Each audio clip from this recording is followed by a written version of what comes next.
Apertures today. Today we're going to be doing a review of the G&G Combat Machine M4 Raider.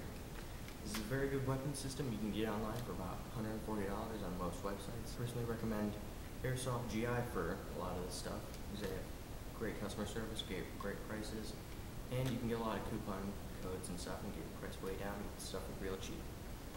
Now, for the review, we're going to be moving from the rear of the gun to the front end of the gun. Starting with the stock. It's a crane stock. The battery is housed in here. It takes nunchuck style batteries, in case you're wondering. So you get at the battery, there's two tabs on the bottom here, on the sides, on both sides of the stock. Pressing on it, pops it off. Take off this one plate here. And inside, you have the two tubes and the wire to connect it. Now, the type of battery you'll need is like this. It's split into two halves, and both halves go down either side of the tube, like that. Plug your battery in, adjust the wires, and then you can adjust the stock to whatever position you need. Just go up 6 positions from here all the way in. I personally keep my stock at the 5th position, much more comfortable for me for the way I play. The stock itself is very durable. It's made from high density polymer, along with all the rest of the polymer parts on the gun, such as the receiver, grip, and the rail system. Now, if in cold weather from temperatures below 50 degrees, the tabs on the butt plate will get hard to get off. So, in that case, you'll need to pry the stock release button down and then slide it off from the back there to get out of the battery. It's much simpler that way than trying to pry off the butt plate. Now, moving on to the buffer tube. The buffer tube is metal, very nice, only some minor dings and scratches on it. There is a little bit of wobble in the stock, but it's nothing. You can fix it with a little bit of electrical tape. Moving up. Since this is basically G&G's sport line version, even though for $140, a lot of people that might seem expensive, it's nothing compared to their $250 guns ranging up all the way to $500. But you still get that same great G&G quality with it. Now, since this is a sport line, the charging handle does not work. Does not open the dust cover here on this side, although it does make a nice, interesting sound. It is metal, of course, very nice. The forward assist also does not work. My list there. The ping pong paddle or bolt catch release, or whatever you want to call it, on the side here also does not work. Moving on, we have the fire selector here. It goes from semi to full auto and back to safe. It's metal. The trigger guard here is metal, same with the trigger, and the magazine release here. Button for it, right here. If you're right-handed, you can hit it with your pointer finger, taking it off the trigger. On this side, we have the grip, which is very nice. It's again polymer, very nice texture to it. Tango down style rather than A2 style. A2 grips can tend to fatigue your hand after you've holding it for a while. Now, a lot of people might be questioning, what the hell is this thing on the side of the gun? Well, that is simply just a shell deflector for realism on a real gun that would deflect shells from keeping it from hitting you in the face. Now, the dust cover here, underneath it is the hot hub. In order to get it open, you'll need something like a fingernail or a screwdriver or something to pry it open. Real simple, just do it like that. Inside, you'll see the green hop-up wheel. That says hop, turn it forward, no hop, turn it back. Very simple, you can read it on the dial itself. Now in battle, it's hard, that dust cover is hard to get open with gloves for quick adjustments, so I tend to carry a screwdriver or something with me to quickly adjust it. Alright, moving on. The top of the receiver has a nice 1913 Picatinny rail, solid bars straight across, great for mounting any kind of optics you want. Currently mounted on here, which comes stock with the gun, is the rear sight. The rear sight is very nice. It's similar to a carry handle sight, just out without everything on the front end of it. Very nice thumb screw to get it off really quickly. Turn it forward a couple turns, pops right off for mounting whatever you want on there. The sight itself is adjustable up and down using this dial here, which is metal. It's adjustable left and right using this dial here. It has 2 separate apertures. I don't know if you can see this, but a large one here, and then a smaller one for longer range shots. But generally in Airsoft, the guns aren't that accurate to where you need to use that. So, keep it a large aperture. Now on the top of the large aperture, if you want to recenter your sights, is a nice groove, and it matches up with the grooves on the back of the rear sight. Very nice thing for G&G to add, in my opinion. Now, also, I think a cool factor of this gun is the logo here on the side. The logo, it's combat machine, it's kind of unique. You don't see a lot of guns like this. And since it's put onto this polymer, it's not going to scratch off or anything. Very nice. After a year or so now that I've had this gun, it's barely even started to fade at all. Very nice. Moving up, we have the polymer rail system. Now, it is not solid bars unlike the upper receiver. It has gaps in between it, allows for more versatility with whatever you're using. It is a mono rail, so easier for mounting optics and such. So if you have a red dot, you can put a magnifier behind it easily.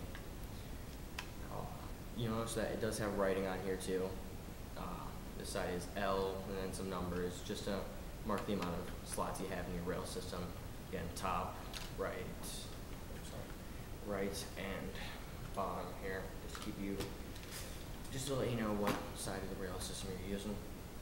Now, inside of it is a metal outer barrel, and you have this very nice aggressive style opening slots for ventilation for realism again. Moving up, we have the metal front sight and metal outer barrel and metal sling mount. Sling mount can get a bit noisy when you're running around, bounces off stuff and makes a noise. So electrical tape, one of my favorite things, you can put electrical tape on this. Keeps it from making as much noise, or you can just tape it to the barrel itself. Either way, whatever works for you. Moving up, we have the flash hider and this very nice barrel cover. Very helpful if you're transferring a gun or you're keeping it outside or something in between wars. Very nice to have, keeps your gun clean. The flash hider is polymer. It is glued on from the factory and takes a set screw in the bottom, holding it in place. A lot of stuff to do to protect the laws that we have. Now on here, to get this flash hider off, you'll need to take out the set screw in the bottom, which is a very tiny Allen key. Once you get that out, you're going to want to dip the front end of the barrel in some boiling water for a few minutes. Then you're going to want to take something, maybe put on an oven mitt or grab some pliers, and since this has counterclockwise threads, 14 millimeter, you're going to want to turn it in that direction. Twist it off like that, it should come off fine. Now, this is a problem that I had with my gun. After a while of using it, the front section of this barrel actually came loose. What happened was there's two set screws on either side of the front end of this barrel that holds it to the inner barrel here inside the rail system. It came loose, it separated, it's real easy to fix. Take a star bit screwdriver, undo the screw on the top and the bottom. Then you slide this metal plate here backwards and just retighten the two set screws on either side of the barrel and get back on, reverse the process. Also, if you want to get the flash hider off, you can just take this front section of the barrel off and dip it in water. It's much easier than trying to hold the gun in place to do it. Moving on to the magazine that comes with the gun. The magazine stock is a 450 round high capacity magazine. Of course, there's a winding wheel on the bottom here. Put the BBs through this little trap door on the side. And you keep winding until you see the BBs pop in this little hole here in the tube. And then you continue winding past that until you hear it double click, it's very significant. You can really hear the sound difference in it, so you'll know when to stop winding. That should usually last you a lot longer than winding until you think it's enough. Now with me, I ran 0.25 gram BBs in my gun most of the time, and the weight of that was pulling it down out of the gun and causing feeding problems. That's simply fixed with just some electrical tape. You put it in there, it holds it nice and steady, you don't get any wobble or anything on that, and it holds it pretty good. On the magazine, you have some nice trademarks. 5.56 by 4.5 millimeter NATO rounds for realism. On the bottom, you have G&G trademarks, things like that, logo, G&G armament. Now, the nice thing about that magazine is it does accept Magpul 5.56 Magpuls themselves. They come in OD, black, tan, and foliage green. Really simply put on. You slide them over the bottom of the magazine. Very nice for pulling them out of pouches, and also acts as a shock protector in case the magazine falls or you drop it.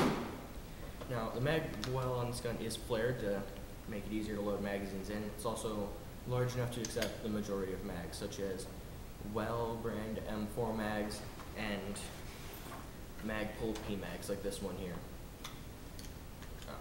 which I'm actually gonna be using for the shooting test coming up. Saves BB, saves time, and fits in the gun pretty well, and looks pretty good. Now, like I was talking about with red dots earlier, it's a wide variety of kinds you can have, but due to the front sight being fixed on here, you can't remove it. You generally need a 1-inch riser mount or a cantilever mount, like on the red dot I have here. This is an NC Star red dot, adjustable to 5 brightness levels for red or green. Flip open lens covers which are clear, so you can keep them up in battle. It mounts perfectly anywhere along the rail system that you want. Works quite well. Now moving on to the rail system, you can mount lots of different grips and flashlights and lights and stuff on here. Some of the grips that you can mount are the broom handle style, like this one. Slides on there and tighten it down, works good. Or the Magpul angled foregrip. I love Magpul, so you're going to see a lot of videos and stuff about Magpul products. All you Magpul junkies out there, I'm going to be doing a review of all the Magpul products I have coming up here soon. And lastly, the grip that you can use, grip pod. Very nice thing to have if you're stopping and laying down a lot. It allows you to get some really accurate shots off. This you can get in a lot of different places. I bought this one at a gun show for around $15. You can buy it online for more, but it works good. All the other accessories and things that you've seen in this video will be reviewed at a later time and will be given with prices and stuff. So just check out our channel. Remember to subscribe and rate our videos. Please don't leave hate mail in the comments. It really just isn't cool, man. Now, with this gun, it does not come stock with a battery and charger, so I recommend this Tenergy 9.6 volt 1600 milliamp battery. Gives me a great battery life on it and works very well. Now, for a charger, I've got a very basic smart charger for $25 off of Airsoft GI. Works great. Some of my friends have them too. They've had no problems with it. But you can get more expensive to the $100 smart chargers or anywhere in between.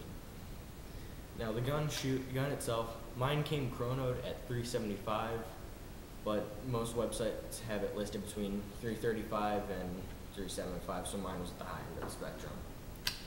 The barrel that comes with the gun, it's all one piece. It's I'm not sure whether it's 6.03 millimeter or 6.05. All the websites have different guesses on what it is. Oh yeah, one thing I forgot to mention was the metal sling mount here. It's meant for the right side of the gun. It's very simple. It's metal. It's nice. It's durable. Paint does start to chip after a while if you're taking your sling on an awful lot. Alright. So coming up next, we're going to have a shooting test. We're going to be shooting this gun at 25, 50, and 100 feet at a man-sized target. I'm going to do 5 rounds apiece from each distance, plus a burst on full auto. Give you a general accuracy on how the gun is at different ranges. And right now I'm pretty sure it's a little bit windy outside, so the accuracy might be affected. But that should be about it. Stick around for the shooting test. Alright, we're out here at the range. We're going to be doing a shooting review, or shooting test rather, of the G&G Combat Machine M4 Raider. We're going to be shooting at distance of 25, 50, and 75 feet. We're going to do bursts. We're going to do 5 shots of single fire from each distance, accompanied by a burst of fire so you can see how the shooting is and how the accuracy is with either mode of fire. We also, we're going to be shooting at a man-sized target here, Mr. Jumpsuit over there.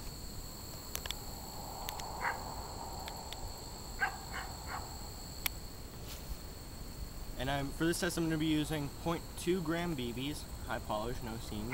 I highly recommend any high-grade BBs. Don't buy Crossman or Walmart brand stuff. They have a higher likelihood of breaking your gun, and they void the warranty if you have one. Alright. Let's head out to the range and do this.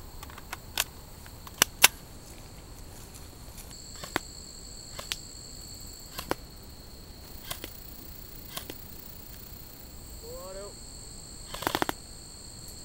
All hit. Moving back to 50 feet. 50 feet, single shots.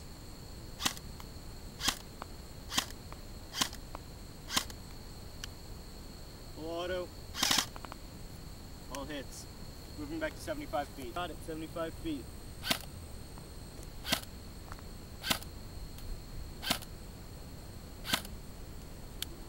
Alright, full auto. Alright. That's it. Alright, we just got back inside from doing these shooting tests. Quick rundown of all the stats of the gun. And again, it's the G&G Combat GM4 Raider. Gun is $140 on most websites. Usually does not come with a battery or charger. You have to buy them separate. It's a nunchuck style battery. It can be an 8.4 or 9.6. 9.6 is highly recommended. Also, a smart charger. Doesn't have to be real expensive. It can be $25. Whatever works for you. The shots per second, which I did not mention earlier, is around 13 on a full charge from a 9.6. Overall, this is a great gun. I give a 5 out of 5 for what it is. An AEG for mid-length, mid-distance. Great for most situations. This does come in, this is the polymer IRS version. This comes in black or tan. You can also get it with a barrel that only comes out to about here. That's including flash hider. So that's more your CQB if that's what you do. That version is also available in tan. It's the Shorty polymer IRS. Alright, that should be it for this review. Remember, stick around, stay tuned for any other videos we have coming up. If you like our stuff, rate, subscribe to our channel. Thanks for watching.